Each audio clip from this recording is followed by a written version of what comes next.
Hi everyone. So let's get started with audit of charitable institution. Now we are going to start with audit of charitable institution. As you can see, now this is page number 9.42. Okay. But before we start with audit of charitable institution, let's understand charitable institution होता क्या है. So charitable institution का basic purpose profit earn करके owners को distribute करना नहीं है, बल्कि किसी चैरिटेबल या सोशल पर्पस को सर्व करना होता है. राइट. फॉर एग्जाम्पल, हमारे यहाँ पे चैरिटेबल हॉस्पिटल्स होते हैं. Like we have charitable hospitals, we have educational institutions, we have NGOs, we have trust, we have organizations who are working for social welfare, relief and education. So basically charitable institutions, educations, not it's education, and social welfare and any sort of relief. तो इन सब चीजों के लिए जितने भी आपके charitable institution है, जैसे कि charitable hospitals, educational institutions, NGOs, trust, ये सब. तो अब ऑडिटर के सामने बेसिक क्वेश्चन क्या हो. ना लेट्स डिस्कस कि इस केस में ऑडिटर के सामने बेसिक क्वेश्चन क्या होंगे. तो गाइस, ऑडिटर के सामने यहाँ पे बेसिक क्वेश्चन होगा, इंस्टीट्यूशन किस पर्पस के लिए बना है, चैरिटेबल इंस्टीट्यूशन या किस पर्पस के लिए बना है. लॉ, ट्रस्ट, डीड, कॉन्स्टिट्यूशन क्या कहता है, इनके इनका कॉन्स्टिट्यूशन क्या कहता है. इंस्टीट्यूशन एक्चुअली वही काम कर रहा है जो इनका लॉ, ट्रस्ट, डीड या कॉन्स्टिट्यूशन कहता है. इन्होंने डोनेशन, सब्सक्रिप्शंस प्रॉपरली कलेक्ट किए हैं, मनी क्या प्रॉपरली रिकॉर्डेड है और डिपॉजिटेड है, एंड इंटरनल कंट्रोल्स एडिक्वेट है या नहीं. तो ये पूरे पूरे पूरे ऑडिट पेज पे ये एक ही लॉजिक पे हम लोग पढ़ाई करने वाले हैं. Now let's get started. अब हम लोग आगे चलते हैं. सबसे पहला पॉइंट आप लोगों को दिख रहा होगा यहाँ पे, जनरल. तो इसके बारे में समझते हैं, ये जनरल क्या है. Now what is this general. General कह रहा है studying the constitution. So ICI कहता है ऑडिटर को सबसे पहले कॉन्स्टिट्यूशन पढ़ना चाहिए, जिस कॉन्स्टिट्यूशन के अंडर ये चैरिटेबल इंस्टीट्यूशन को सेटअप किया गया है. लाइक कॉन्स्टिट्यूशन का मतलब क्या होता है गाइज, यहाँ कॉन्स्टिट्यूशन का मतलब इंडियन कॉन्स्टिट्यूशन नहीं है, या कॉन्स्टिट्यूशन का बेसिक मतलब है इंस्टीट्यूशन का फाउंडिंग और legal framework. I would say institution का फाउंडेशन और लीगल फ्रेमवर्क जिसके बेसिस पे ये कॉन्स्टिट्यूशन बना है. ठीक है, चलिए. तो this is all we have. Auditor पहले इसे समझेगा, जिस डॉक्यूमेंट या रूल्स के बेसिस पर इंस्टीट्यूशन एस्टैब्लिश होता है, जिसमें इंस्टीट्यूशन के ऑब्जेक्टिव्स, पावर्स, मैनेजमेंट एटसेट्रा ये सब प्रिस्क्राइब्ड हो सकते हैं, तो ऑडिटर इसे पढ़ेगा. लेकिन क्यों पढ़ेगा, क्योंकि ऑडिटर को पहले पता होना चाहिए इंस्टीट्यूशन को बनाया किस पर्पस के लिए था. राइट. सो सपोज एक चैरिटेबल इंस्टीट्यूशन का ऑब्जेक्टिव है पुअर चिल्ड्रन को फ्री एजुकेशन प्रोवाइड करवाना. अब ऑडिटर को ये समझ जरूरी है कि इंस्टीट्यूशन के फंड्स और एक्टिविटीज के का परमिटेड पर्पस क्या है. राइट. चैरिटी के पास अगर 2 करोड़ रुपए है तो उसके स्टेटेड ऑब्जेक्टिव्स एजुकेशन रिलेटेड है. मैनेजमेंट 50 लाख रुपए किसी कंप्लीटली अनरिलेटेड कमर्शियल एक्टिविटी में इन्वेस्ट कर देता है. ऑडिटर क्वेश्चन रेज करने के लिए पहले यह पता होना चाहिए कि इंस्टीट्यूशन के गवर्निंग डॉक्यूमेंट में क्या परमिटेड है. So this is all we have. इसके बाद इंस्टीट्यूशन क्या लॉ के अकॉर्डिंग मैनेज किया जा रहा है. मतलब अगर ऑडिटर ने कॉन्स्टिट्यूशन समझ लिया, तो जो लॉ के अंडर इंस्टीट्यूशन सेटअप हुई थी, क्या मैनेजमेंट उसी मैनर में इंस्टीट्यूशन को चला रहा है. ये बेसिकली एक कंप्लाइंस चेक है. जस्ट इमेजिन करो, एक चैरिटेबल ट्रस्ट को लॉ के अकॉर्डिंग पर्टिकुलर चैरिटेबल एक्टिविटीज के लिए स्टैब्लिश किया गया, बट मैनेजमेंट ग्रेजुअली एक्टिविटीज को ऐसी डायरेक्शन में लेके जा रही है जो लीगल फ्रेमवर्क के अकॉर्डिंग परमिटेड ही नहीं है. राइट. जैसे फॉर एग्जाम्पल, ऑडिटर को सिर्फ बुक्स नहीं देखनी है, उसको ये भी देखना है कि इंस्टीट्यूशन जिस रूल बुक के अकॉर्डिंग बना है, क्या मैनेजमेंट उस रूल बुक के अकॉर्डिंग इंस्टीट्यूशन को चला रहा है या नहीं. लीगल फ्रेमवर्क, लॉ फ्रेमवर्क, जैसे चैरिटेबल ट्रस्ट है, इंडियन ट्रस्ट एक्ट है, सोसाइटीज एक्ट है, ये सब एक्ट के अकॉर्डिंग काम हो रहा है या नहीं. नेक्स्ट हमारे पास है सिस्टम ऑफ इंटरनल चेक.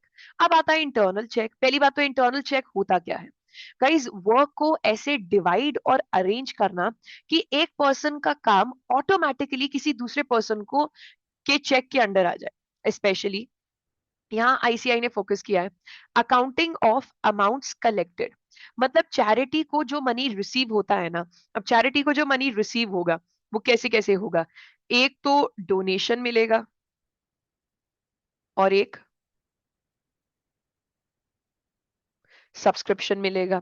उसकी अकाउंटिंग का सिस्टम रिलायबल होना चाहिए। जैसे चैरिटी में एक पर्सन डोनेशन रिसीव करता है, दूसरा पर्सन, जैसे वी हैव पर्सन ए जो डोनेशन को रिसीव करता है, वी हैव पर्सन बी जो रिसीट इशू करता है, वी हैव पर्सन सी जो कैश बुक में रिकॉर्ड करता है, वी हैव पर्सन डी जो बैंक डिपॉजिट वेरीफाई करता है। अब एक पर्सन के पास पूरा कंट्रोल नहीं है। क्यों? क्योंकि अगर एक ही पर्सन के पास पूरा कंट्रोल होगा तो एक ही पर्सन मनी रिसीव करेगा, रिसीट बनाएगा, बुक्स में रिकॉर्ड भी करेगा और बैंक में डिपॉजिट भी करेगा।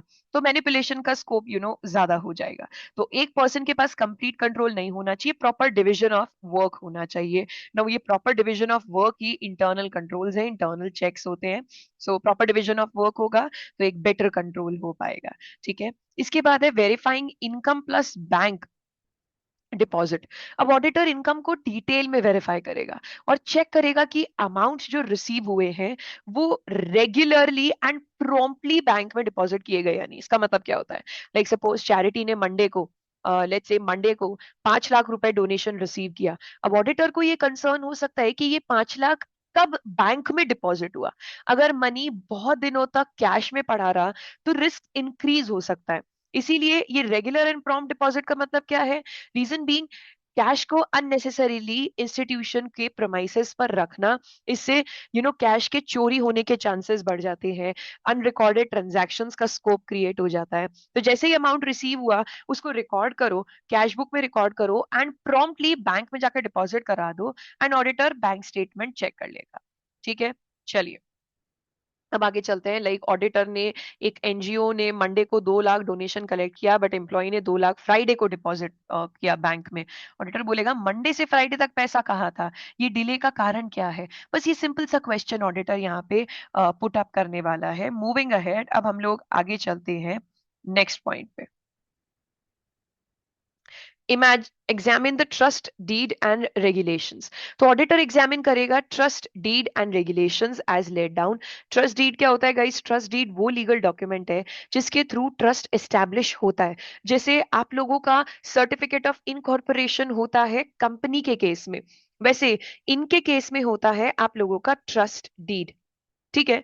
तो ट्रस्ट डीड वो लीगल डॉक्यूमेंट जिसके थ्रू ट्रस्ट एस्टैब्लिश होता है और जिसमें ट्रस्ट के ऑब्जेक्टिव्स, पावर्स, रूल्स, मैनेजमेंट सब स्पेसिफाइड होते हैं। ट्रस्ट को क्रिएट किया जाता है, जैसे लेट्स से एक ट्रस्ट को क्रिएट किया गया for providing medical treatment to economically weaker sections. तो ट्रस्ट डीड वहां पे ले डाउन किए करा जाएगा कि how trust is to be managed and how its resources are to be used. Auditor क्यों देखता है? क्योंकि ऑडिटर को ये समझना है ट्रस्ट का पर्पस क्या है, मैनेजमेंट की पावर्स क्या है, फंड्स का इंटेंडेड यूज क्या है, इंस्टीट्यूशन को किस फ्रेमवर्क में ऑपरेट करना है। Basically trust deed versus constitutions, right? इस पेज के कॉन्टेक्स्ट में दोनों का basic audit purpose similar direction में है, राइट? तो अब देखो बच्चे पूछते हैं कि मैम ये ट्रस्ट डीड वर्सेस कॉन्स्टिट्यूशन, दोनों में फर्क क्या है? दोनों का basic audit purpose similar direction में। गवर्निंग डॉक्यूमेंट को समझो। ऑडिटर ट्रस्ट डीड भी देखेगा और कॉन्स्टिट्यूशन भी देखेगा। ट्रस्ट डीड एक तरीके से एक छोटा डॉक्यूमेंट होता है, जैसे आपका एमओए एओए होता है और सर्टिफिकेट ऑफ इनकॉर्पोरेशन होता है। डिफरेंट डिफरेंट डॉक्यूमेंट्स होते हैं, सबका अपना अपना पर्पस होता है। वैसे ही ट्रस्ट डीड और डॉक्यूमेंट में भी अपनी अपनी बातें लिखी होती है। ट्रस्ट डीड थोड़ा सा आप ये कह लो कि एक छोटा डॉक्यूमेंट होता है। लेकिन अगर हम बात करें कॉन्स्टिट्यूशन की, तो कॉन्स्टिट्यूशन थोड़ा सा एक बहुत बड़ा डॉक्यूमेंट होता है जिसके अंदर सब लिखा होता है कि कैसे ये फॉर्म हुआ, किस तरीके से ये आपका काम करने वाला है। Constitution it's like trust deed एक लीगल डॉक्यूमेंट है जिसके थ्रू एक ट्रस्ट क्रिएट होता है, जैसे सर्टिफिकेट ऑफ इनकॉर्पोरेशन। लेकिन कॉन्स्टिट्यूशन एक फाउंडेशनल डॉक्यूमेंट है जिसमें रूल्स एंड गवर्नेंस होते हैं। अब देखो कॉन्स्टिट्यूशन काफी काफी इंस्टीट्यूट्स का हो सकता है, लाइक सोसाइटीज, एसोसिएशन, क्लब, सबका। ट्रस्ट डीड सिर्फ चैरिटेबल ट्रस्ट का होता है। ठीक है। फॉर एग्जाम्पल ट्रस्ट डीड के अंदर लिखा हुआ है ABC charitable trust is created by settler through a trust deed. लेकिन आपके कॉन्स्टिट्यूशन में क्या लिखा हुआ है? ABC welfare society operate under its constitution, memorandum and rules. So basically trust deed में लिखा होता है प्रॉपर्टी को होल्ड कौन करता है और क्यों करता है, for what charitable purpose. Constitution में लिखा होता है कि ये ऑर्गेनाइजेशन चलेगा कैसे। सबसे पहली बात, ट्रस्ट डीड में क्या लिखा होता है कि प्रॉपर्टी को ओन कौन करता है, चैरिटेबल प्रॉपर्टी को ओन कौन करता है और किस चैरिटेबल पर्पस से ओन करते हैं, क्या करना है अपने को, काम क्या करना है। कॉन्स्टिट्यूशन बताता है how will the organization be run. अभी यहाँ पे ट्रस्ट डीड और कॉन्स्टिट्यूशन के बीच में अपने को लड़ना नहीं है कौन सा क्या डॉक्यूमेंट है, हम लोग सिंपली आगे चल सकते हैं। Subscriptions and documents, sorry donations. तो सब्सक्रिप्शंस एंड डोनेशंस में ऑडिटर का focus specifically money coming into the charitable institutions पर है। लाइक चैरिटी में पैसा वॉलेंटियरली आ सकता है, बट इसका मतलब ये नहीं है कि कंट्रोल्स की जरूरत नहीं है।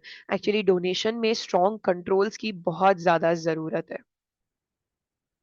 डोनेशंस में स्ट्रॉन्ग कंट्रोल्स की बहुत ज्यादा जरूरत है, क्योंकि हो सकता है पैसा आ रहा है, रिसीव हो रहा है, लेकिन वो चैरिटेबल ट्रस्ट के बैंक में नहीं जा रहा या इधर उधर हो रहा है। तो इसके पीछे एक स्ट्रॉन्ग कंट्रोल्स होने की बहुत ज्यादा जरूरत है। बात करते हैं एनुअल और लाइफ मेंबरशिप की। नाउ आईसीआई ने आपको दो तरीके की मेंबरशिप बताई है, एक एनुअल मेंबरशिप और एक लाइफ मेंबरशिप। एनुअल मेंबरशिप होती है मेंबर हर साल सब्सक्रिप्शन पे करता है। फॉर एग्जाम्पल एनुअल सब्सक्रिप्शन 2,000 रुपए, एवरी ईयर मेंबर पे कर रहा है 2,000 रुपए, राइट। फिर इसके बाद लाइफ मेंबरशिप। लाइफ मेंबरशिप होती है कि एक बार पेमेंट कर दो, उसके बाद दोबारा बार बार पेमेंट करने की जरूरत नहीं है, राइट। तो ऑडिटर यहाँ पे क्या चेक करेगा, जैसे बिगिनिंग ऑफ द ईयर में एनुअल मेंबरशिप थी आपकी 2,000 रुपए, मैनेजमेंट ने बाद में इसे चेंज कर दी 3,000 रुपए। तो ऑडिटर को असर्टेन करना है कि ये जो अमाउंट चेंज हुआ है ये प्रॉपरली ऑथराइज्ड है या नहीं। This should be properly authorised, records में अप्रोप्रिएटली रिफ्लेक्टेड है या नहीं। मतलब मेंबरशिप चेंज हो चुकी है, 2,000 से 3,000 हो चुकी है, लेकिन बुक्स में आप अभी भी दिखा रहे हो कि मेंबरशिप 2,000 रिसीव हुई है, 2,000 रिसीव हो रही है, जबकि इन एक्चुअल लाइफ मेंबर्स 3,000 रुपए पे कर रहे हैं, राइट। और अगर लाइफ मेंबरशिप अमाउंट में भी कोई चेंज हुआ है तो ऑडिटर ये देखेगा। इसके बाद है आप लोगों की official receipts. Now official receipts बहुत इंपॉर्टेंट इंटरनल कंट्रोल है, ऑडिटर चेक करेगा ऑफिशियल रिसीट्स इशू हुई है या फिर नहीं हुई है। जैसे चैरिटी रिसीव करती है 10,000 रुपए का डोनेशन, तो दोनों को प्रॉपर ऑफिशियल रिसीट मिलनी चाहिए,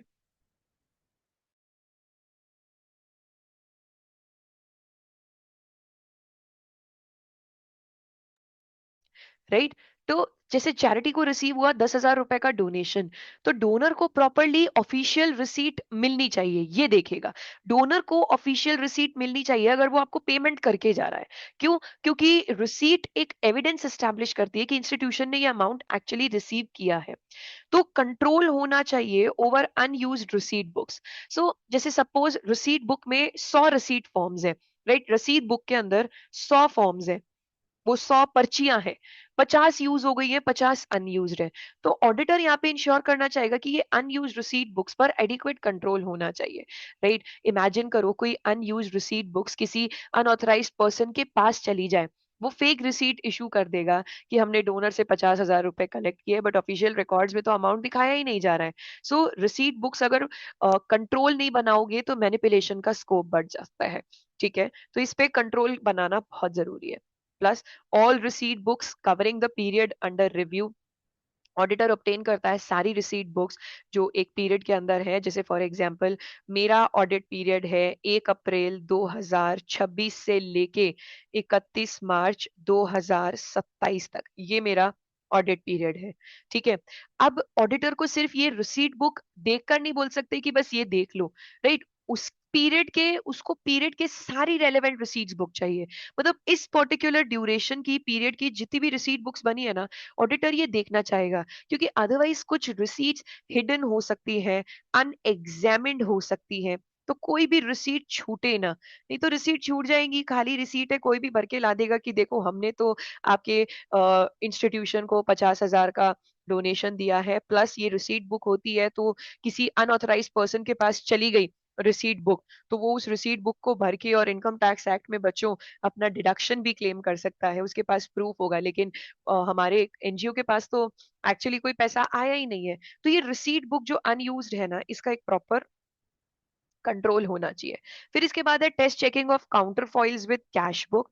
तो काउंटर फॉइल क्या होता है? बेसिकली काउंटर फॉइल होता है रिसीट बुक में जनरली जो रिसीट का ओरिजिनल पोर्शन रेसिपिएंट को दिया जाता है, और काउंटर फॉइल बुक में रिटेन्ड रिकॉर्ड होता है।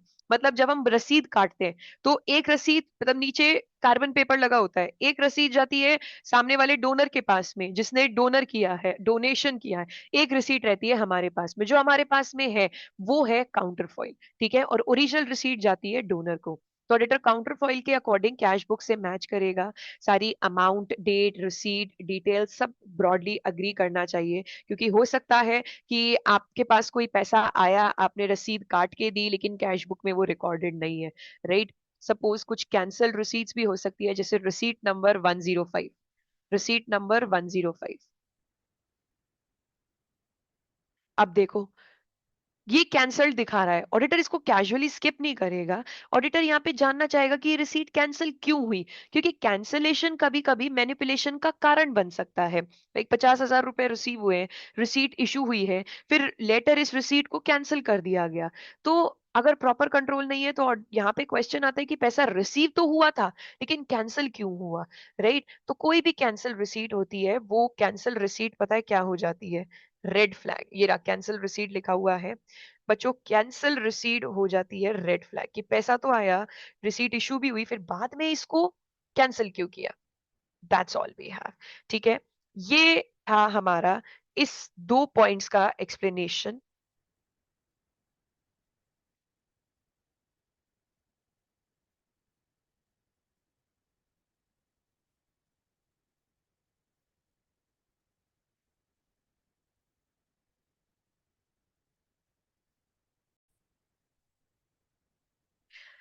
Yeah, there was some issue with the laptop, so that's how I was not able to record it full. ठीक है, तो आगे चलते हैं, हम लोग आगे इसका डिस्कशन करते हैं। अब इसके बाद हमारे पास क्या है? Printed list of subscriptions, printed list of subscriptions and donations. ICI यहाँ पे कह रहा है कि ऑडिटर को ऑब्टेन करनी है printed list of subscriptions and donations, और इसको अग्री करवाना है किसके साथ? टोटल कलेक्शंस के साथ में, जो अकाउंट्स में शो हो रखे हैं। देखो, पहली बात तो ये समझो कि प्रिंटेड लिस्ट होती क्या है।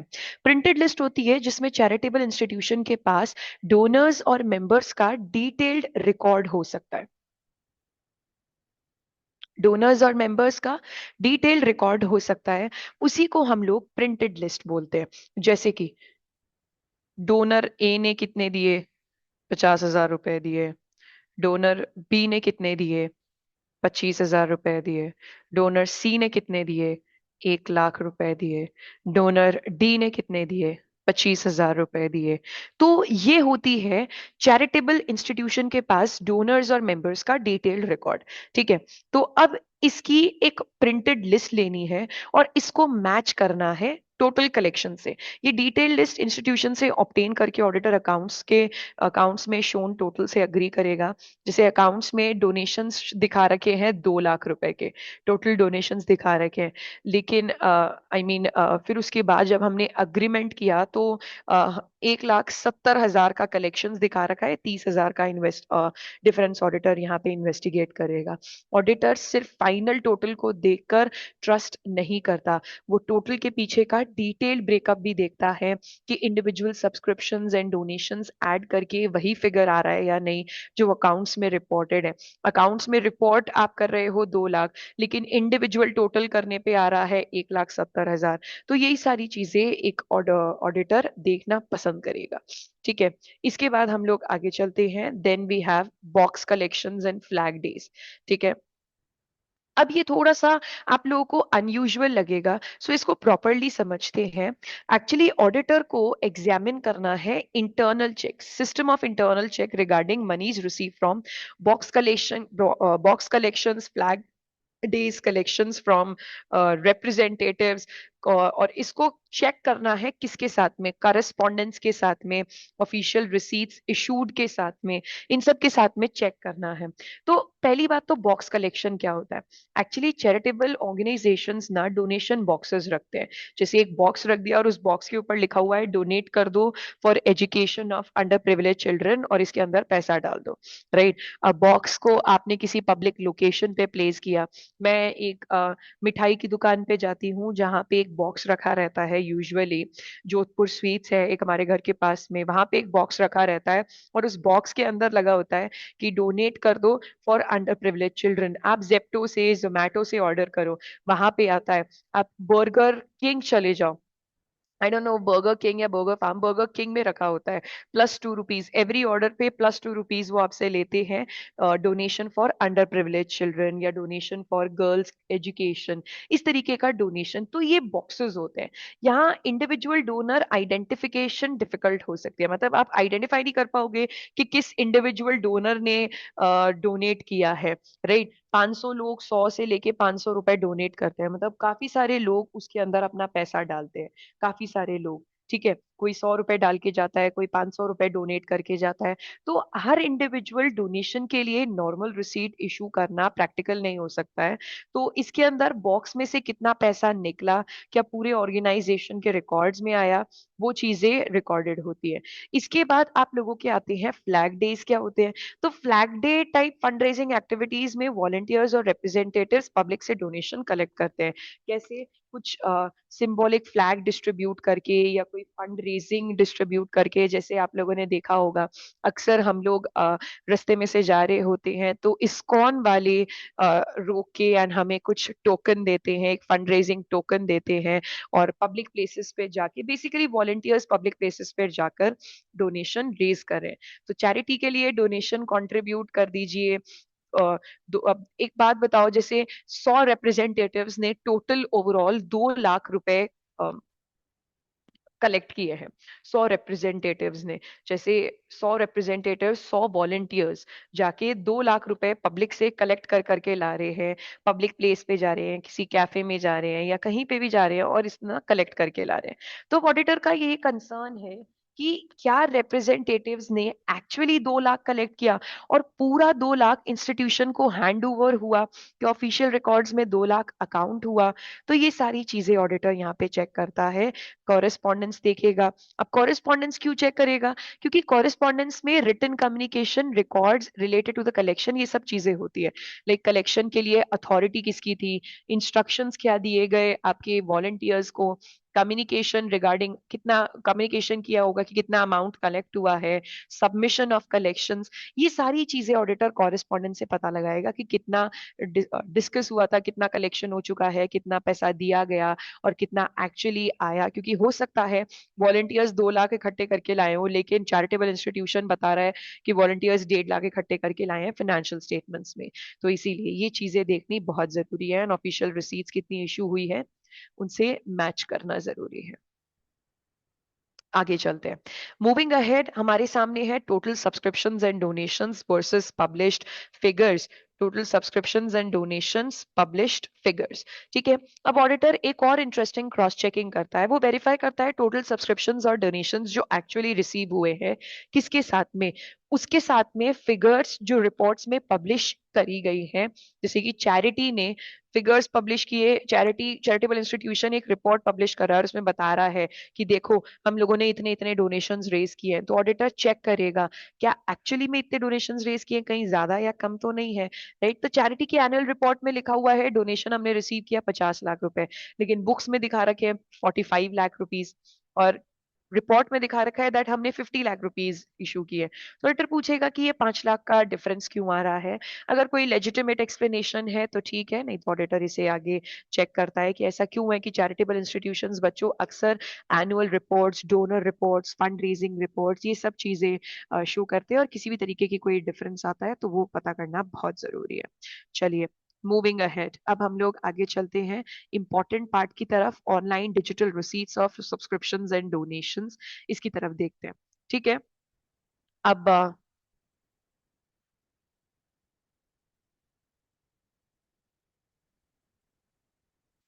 आई जस्ट होप कि ये बीच में अटक नहीं रहा हो एंड स्मूथली चल रहा हो।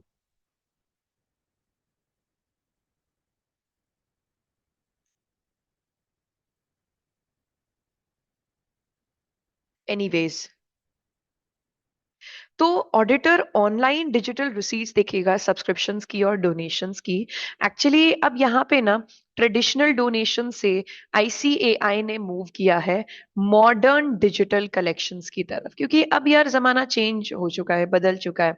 अब आज की डेट में कहाँ वो चीज होती है कि ट्रेडिशनली कलेक्ट किया जाए। आज की डेट में चैरिटेबल इंस्टीट्यूशंस को डोनेशन मिलेंगे यूपीआई से, इंटरनेट बैंकिंग से, क्रेडिट कार्ड से, डेबिट कार्ड से, पेमेंट गेटवेज और बहुत सारे इलेक्ट्रॉनिक पेमेंट मोड्स हैं। तो ऑडिटर अब करेगा क्या? रिकंसिलिएशन करेगा। This is the digital version. Digital version अब हम देखने वाले हैं। ऑडिटर बैंक स्टेटमेंट्स चेक करेगा। बैंक स्टेटमेंट्स चेक करेगा मतलब क्या डोनेशन एक्चुअली बैंक में पहुंचा। फिर पेमेंट गेटवे सेटलमेंट रिपोर्ट्स की, क्या हमारे जितने भी सेटलमेंट्स हुए हैं वो एडजस्ट हुए या नहीं। मतलब बेसिकली आप ये देखो बेटा, आप कोई चीज पे पेमेंट करने जाओगे या कोई ऑर्डर प्लेस करते हो तो एक अलग पेमेंट गेटवे होता है। जैसे मैंने कोई वेबसाइट देखी और उस वेबसाइट पे मैंने कोई ज्वेलरी पसंद किया, ज्वेलरी को ऐड टू कार्ट किया। अब नीचे लिखा होता है प्रोसीड टू चेकआउट या प्रोसीड टू पे। अब जब हम उस पर क्लिक करते हैं ना, तो एक नई विंडो ओपन होती है जिसके अंदर आपके पेमेंट मेथड्स होते हैं, debit card, credit card, phone पे, यूपीआई। तो वो होता है पेमेंट गेटवे। वो अलग से होता है। वो किसी और के पास पेमेंट जा रहा है, इसलिए वो पेमेंट गेटवे कंपनी के पास में जा रहा है। फिर पेमेंट गेटवे कंपनी अपने चार्जेस कट करके ज्वेलरी वाली कंपनी को देती है पैसा। Right, so this is all we have payment gateway settlement reports. तो क्या पेमेंट गेटवे ने प्रोसेस किया, हमारे पेमेंट्स को सेटल किया, प्लस बुक्स ऑफ अकाउंट्स ने कितना रिकॉर्ड किया। जैसे कि आप ये देखो, वेबसाइट दिखा रही है कि डोनेशन आया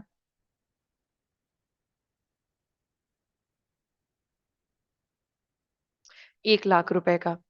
पेमेंट गेटवे भी बता रहा है कि ठीक है डोनेशन आया है 1 लाख रुपए का। ठीक है, बैंक अकाउंट में हमें रिसीव हुए 98,000, और बुक्स में रिकॉर्ड भी हुए 98,000। बुक्स में भी 98,000 रिकॉर्ड हुए हैं। सो बस अब यहाँ पे कुछ 2,000 का डिडक्शन है, डिफरेंस है। तो ऑडिटर जानना चाहेगा अगर ये 2,000 का डिडक्शन लेजिटिमेट है तो ठीक है, अदरवाइज इसको इन्वेस्टिगेट करना बहुत जरूरी है। ठीक है, अनरिकंसाइल्ड डिफरेंसेस हम इसे बोलते हैं। इसे बोलते हैं ये 2,000 का जो होगा ना, ये डिफरेंस है और इस डिफरेंस को पता लगाना बहुत जरूरी होता है। ठीक है, इसके बाद हम लोग आगे चलते हैं वेबसाइट और ऑनलाइन डोनेशन पोर्टल पे। Let's move ahead. देखो, अब मान लो चैरिटी की अपनी खुद की वेबसाइट है, ठीक है, जिसपे एक ऑप्शन लिखा हुआ आ रहा है, एक बटन है, डोनेट नाउ, इस तरीके से बटन है। आपने इस बटन पे क्लिक किया, आपने 5,000 अमाउंट डाला, आपने यूपीआई कार्ड सेलेक्ट किया, यूपीआई से या क्रेडिट कार्ड, डेबिट कार्ड से सेलेक्ट किया, पेमेंट सक्सेसफुल हो गया। तो ऑडिटर चेक करेगा कि क्या ये सारे सक्सेसफुल ट्रांजैक्शंस कंप्लीटली बुक्स में रिकॉर्ड हो रहे हैं या नहीं। जैसे वेबसाइट शो कर रही है कि 1,000 सक्सेसफुल डोनेशंस है, लेकिन बुक्स के अंदर, अकाउंटिंग सिस्टम के अंदर वेबसाइट क्या शो कर रही है? वेबसाइट बता रही है कि 1,000 डोनेशंस हमने कलेक्ट किए, 1,000 टोटल डोनेशंस। लेकिन आपकी अकाउंटिंग रिकॉर्ड्स दिखा रहे हैं कि 970 डोनेशंस रिसीव हुए, 30 ट्रांजैक्शंस मिसिंग है। तो वो ये देखना पसंद करेगा।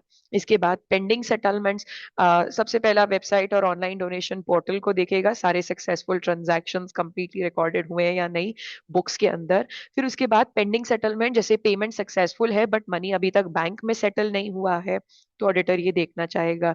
कोई फेल्ड ट्रांजैक्शन था, जैसे डोनर ने अटेम्प्ट किया था 10,000 डोनेट करने का, ट्रांजैक्शन फेल हो गया, तो ऑडिटर इंश्योर करेगा कि कहीं ये फेल्ड ट्रांजैक्शन को आपने सक्सेसफुल ट्रांजैक्शन दिखा के अननेसेसरीली फाइनेंशियल स्टेटमेंट्स में रिकॉर्ड तो नहीं कर रखा। इसके बाद है रिफंड्स, जैसे डोनर्स ने रिफंड्स एंड चार्जबैक्स, जैसे डोनर्स ने कंट्रीब्यूट किया 50,000 रुपए, लेटर रिफंड प्रोसेस हुआ, तो वो जो रिफंड प्रोसेस हुआ है वो रिफंड ऑथराइज्ड होना चाहिए, प्रॉपरली रिकॉर्डेड होना चाहिए, उसकी डॉक्यूमेंटेशन होनी चाहिए, authorise, correctly accounted for. Chargeback भी बेटा एक रिफंड की तरह ही होता है।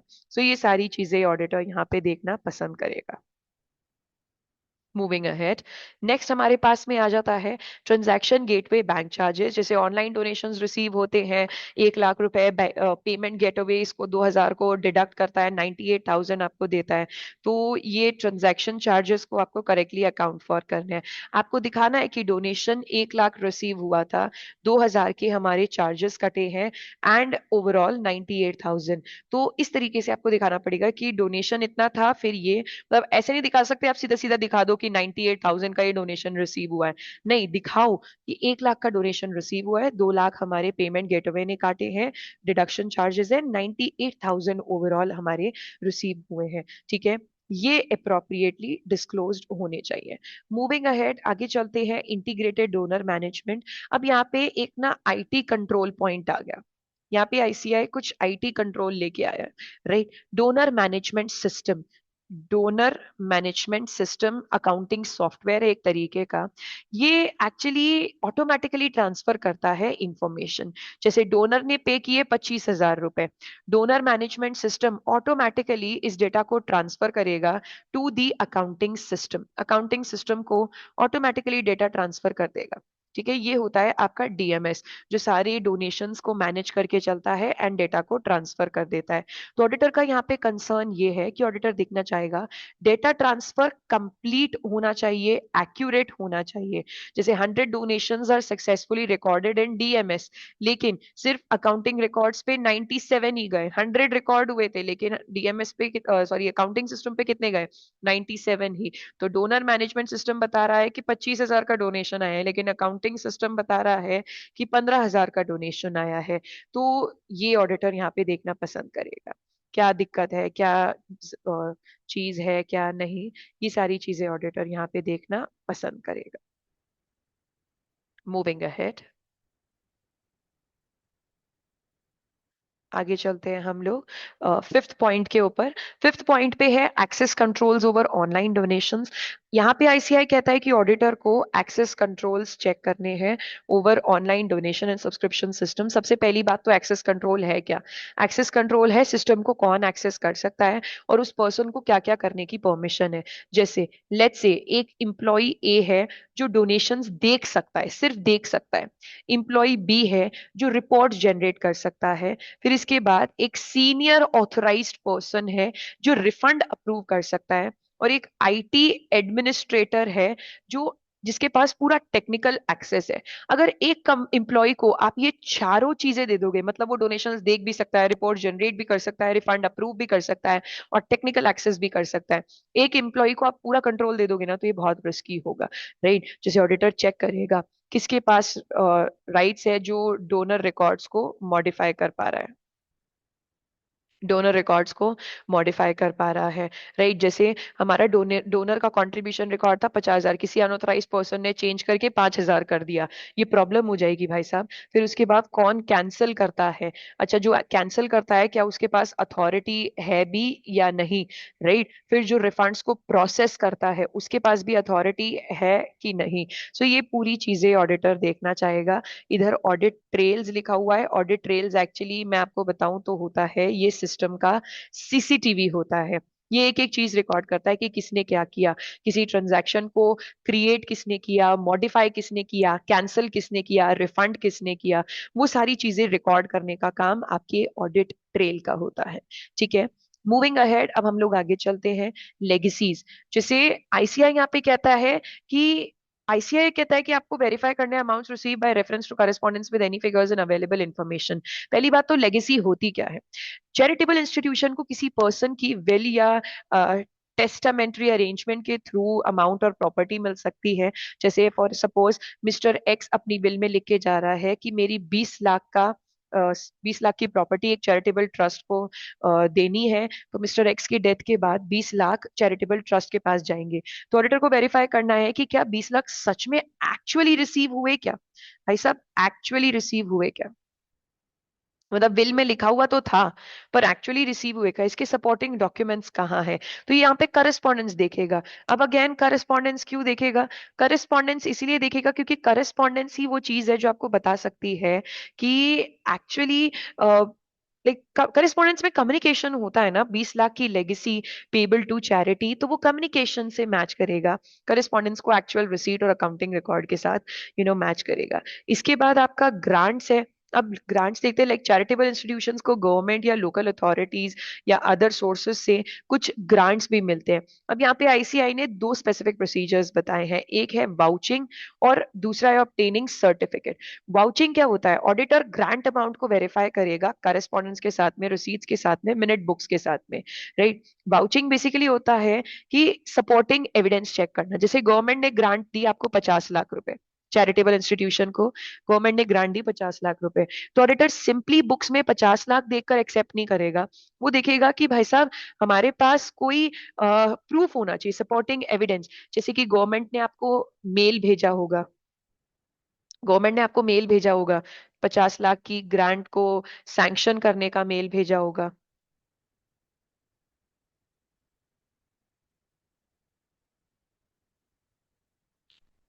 एक सेकेंड रुकना, actually there is some again issue with the network.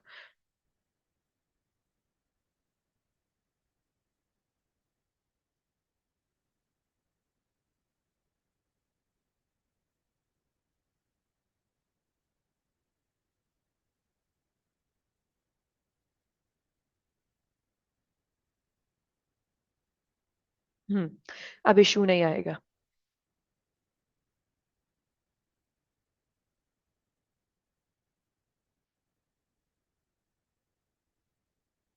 चलिए, अब हम लोग आगे चल सकते हैं। हाँ जी। तो गवर्नमेंट या अथॉरिटी का, किसी अथॉरिटी का कम्युनिकेशन जरूर होगा कि 50 लाख की ग्रांट सैंक्शन हुई है या नहीं, तो अमाउंट एक्चुअली रिसीव हुआ या नहीं, प्लस मिनट बुक्स में मैनेजमेंट और ट्रस्टीज की मीटिंग में ग्रांट के रिगार्डिंग डिस्कशन हो सकता है। तो ऑडिटर ये सारी चीजें देखेगा। फिर उसके बाद सर्टिफिकेट ऑब्टेन करेगा रिस्पॉन्सिबल ऑफिशियल से। तो ऑडिटर ऑब्टेन करेगा certificate from a responsible official जहां पे लिखा हुआ होगा amount of grants receive. Institution का रिस्पॉन्सिबल ऑफिसर फॉर्मली सर्टिफाई करता है, right, during the year grants हमको इतनी इतनी रिसीव हुई है। तो एक ऑफिशियल से हम लोग सर्टिफिकेट लेंगे कि ग्रांट रिसीव हुई है, तो उसका जरूर कोई ना कोई सर्टिफिकेट होगा।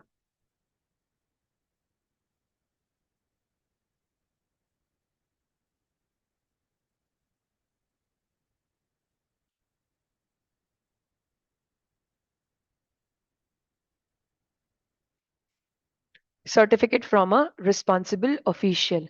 चलिए, अब हम लोग आगे चलते हैं, मूविंग अहेड। इन्वेस्टमेंट इनकम देखेंगे। ये थोड़ा सा टेक्निकल है, सो इसको केयरफुली समझिएगा। चैरिटेबल इंस्टीट्यूशन अपने सरप्लस फंड्स को इन्वेस्टमेंट में लगा सकती है, जैसे कि बॉन्ड्स में,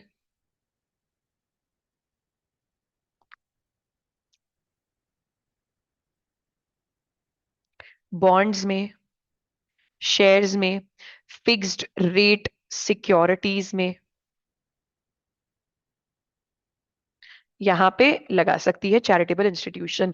इन इन्वेस्टमेंट से इनकम आती है, कौन कौन सी इनकम? डिविडेंड इनकम और इंटरेस्ट इनकम। तो ये इन्वेस्टमेंट इनकम चैरिटी को एक्चुअली मिलनी चाहिए थी, क्या वो पूरी एक्चुअली रिसीव हुई या नहीं, यही देखेगा एक ऑडिटर। डिविडेंड एंड इंटरेस्ट के काउंटर फॉइल्स, मतलब इनकी रसीद। काउंटर फॉइल यहाँ पे रिसीट बुक होती है। इट्स लाइक चैरिटी के इन्वेस्टमेंट से इंटरेस्ट मिला 50,000 का, तो ऑडिटर सपोर्टिंग एविडेंस के साथ में अमाउंट वेरीफाई करेगा। हो सकता है सपोर्टिंग एविडेंस में अमाउंट कुछ अलग हो और आपने बुक्स में अलग दिखा रखा हो, ठीक है। इसके बाद कैलकुलेशन भी कर सकता है इंटरेस्ट रिसीव का। जैसे इन्वेस्टमेंट कर रखे हैं हमने, इन्वेस्टमेंट कर रखा है 10 लाख का, और इंटरेस्ट रेट उस पे अग्रीड है 8% पर एनम, तो एक्सपेक्टेड एनुअल इंटरेस्ट आपका 80,000 है। ये कैलकुलेशन ऑडिटर करके चेक करेगा कि क्या सच में 80,000 का इंटरेस्ट हमें रिसीव हुआ या नहीं। इसके बाद में दो चीजें होती हैं, एक एक्स डिविडेंड होता है और एक कम डिविडेंड होता है। ये आपको कंफ्यूजिंग लगेगा, बट समझना। जैसे एक कंपनी डिविडेंड डिक्लेयर करती है, अब शेयर्स डिविडेंड के एंटाइटलमेंट के साथ ट्रेड हो रहे हैं या विदाउट डिविडेंड एंटाइटलमेंट, राइट। जैसे कम डिविडेंड होता है जिसमें शेयर्स को ट्रेड किया जा रहा है with entitlement to the upcoming dividend, और एक्स डिविडेंड होता है जिसमें शेयर को ट्रेड किया जा रहा है without entitlement to the upcoming dividend. जैसे सपोज करना, चैरिटी ने इन्वेस्टमेंट एक्स डिविडेंड परचेज किया, एक्स डिविडेंड यानी कि विदाउट, ये तुम लोग लॉ अकाउंट्स में पढ़ोगे। एक्स डिविडेंड यानी कि without entitlement for upcoming dividend. ठीक है, अब एक्स डिविडेंड परचेज किया, इसका मतलब अपकमिंग डिविडेंड का एंटाइटलमेंट सेलर के पास में है। मतलब जैसे मैंने कल, मैं एक चैरिटेबल इंस्टीट्यूशन हूं और मैंने कल किसी सेलर से इन्वेस्टमेंट परचेज किया है एक्स डिविडेंड, यानी कि without dividend, without including dividend. तो अल्टीमेटली मैंने जो शेयर्स परचेज किए हैं, 10 दिन बाद उन शेयर्स पे डिविडेंड पे होने वाला है, डिविडेंड डिक्लेयर हो चुका है, 10 दिन बाद डिविडेंड पे होने वाला है। तो मैंने आज शेयर्स परचेज कर लिए, 10 दिन बाद डिविडेंड डिक्लेयर पे होने वाला है, तो वो 10 दिन बाद जो डिविडेंड पे होगा ना, वो मुझे नहीं होगा, सेलर को होगा, क्योंकि मैंने जब शेयर्स परचेज किए थे विदाउट डिविडेंड टू एंटाइटलमेंट, मैंने परचेज किए थे एक्स डिविडेंड, राइट। फिर उसके बाद अगर कम डिविडेंड है तो चैरिटी ने इन्वेस्टमेंट बाय किए हैं with with entitlement to the dividend, तो बायर यहाँ पे अब बायर के पास में है रेलेवेंट डिविडेंड गेन करने का। तो यही देखेगा कि एक्स डिविडेंड है या कम डिविडेंड है। देन डिविडेंड रिसीव्स, अब आगे चलते हैं हम लोग।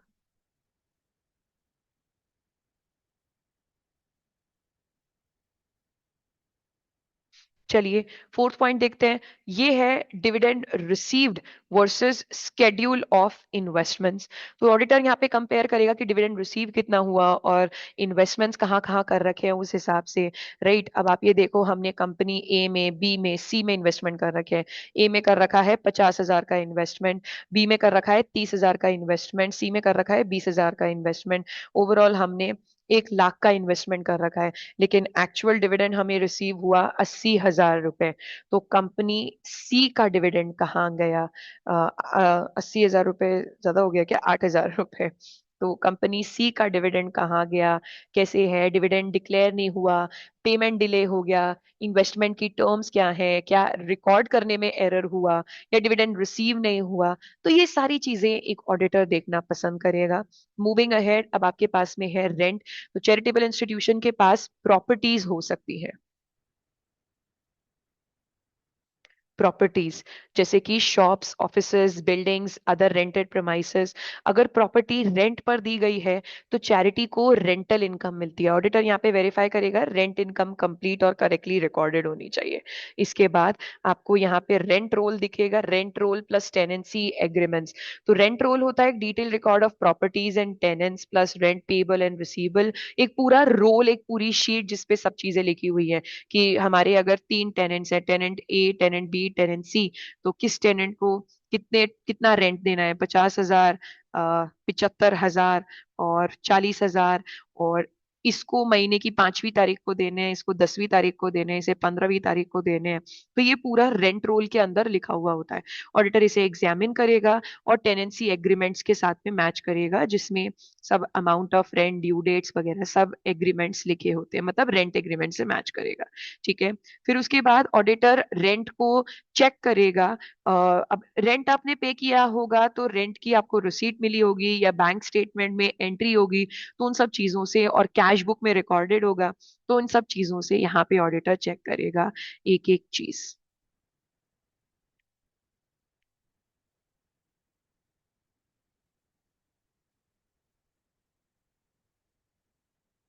चैरिटेबल इंस्टीट्यूशंस थोड़ा सा लेंदी है, anyways we've got time now। अब देखते हैं स्पेशल फंक्शन। तो चैरिटेबल इंस्टीट्यूशंस कभी कभी चैरिटी के पर्पस के लिए स्पेशल इवेंट्स ऑर्गेनाइज कर सकते हैं, जैसे कि concert, dramatic performance, other fund raising functions. तो चैरिटी ने अंडर प्रिविलेज चिल्ड्रन की एजुकेशन के लिए चैरिटी कॉन्सर्ट ऑर्गेनाइज किया, जैसे 1,000 टिकट्स बिकी और 500 रुपए की बिकी, तो ओवरऑल हमारे पास बच्चों यहाँ पे 5 लाख रुपए आए होंगे। तो ऑडिटर का काम है ये चीजें चेक करना कि टिकट्स की सेल्स कितनी हुई, इवेंट के एक्सपेंसेस कितने थे, कितना प्रॉफिट बना, और वो प्रॉफिट हम लोगों ने पूरा चैरिटेबल ऑर्गेनाइजेशन में लगाया या नहीं लगाया। ठीक है, यही देखना, क्योंकि इवेंट ऑर्गेनाइज करने में एक्सपेंसेस भी होंगे, जैसे venue, sound system, artist, decoration, advertising, ये सब चीजें। इसके बाद में ऑडिटर चेक करेगा इनकम टैक्स रिफंड।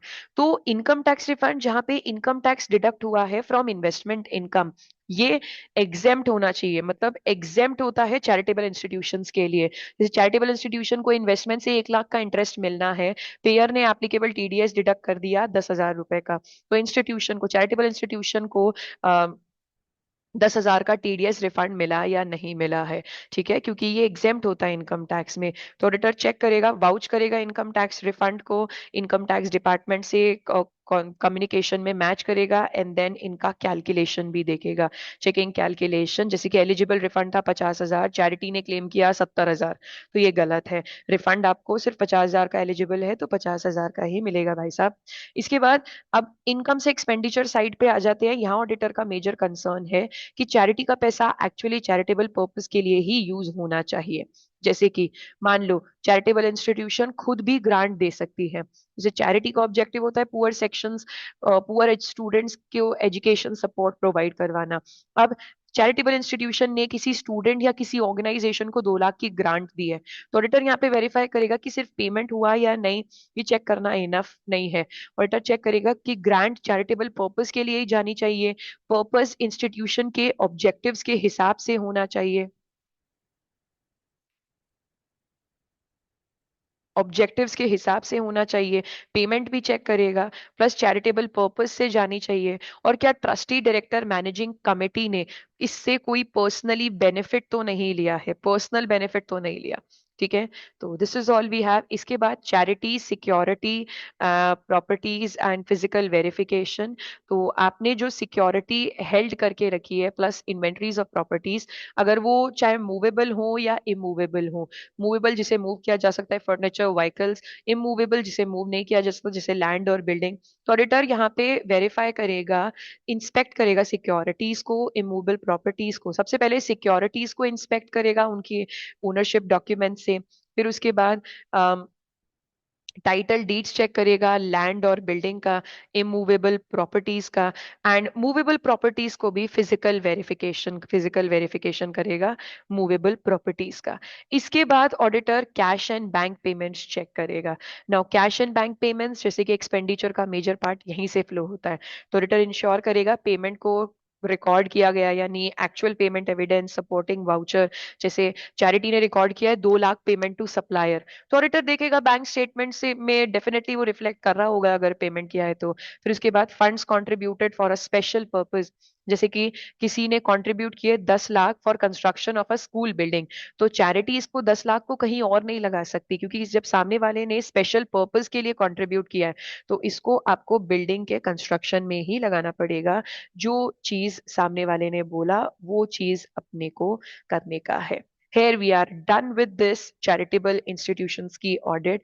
आपको अच्छा लगा हो तो प्लीज लाइक करें, and share it with your friends, of course subscribe it, एंड कोई भी डाउट आता है तो you can drop your comment in the comment box. See you guys in the next video.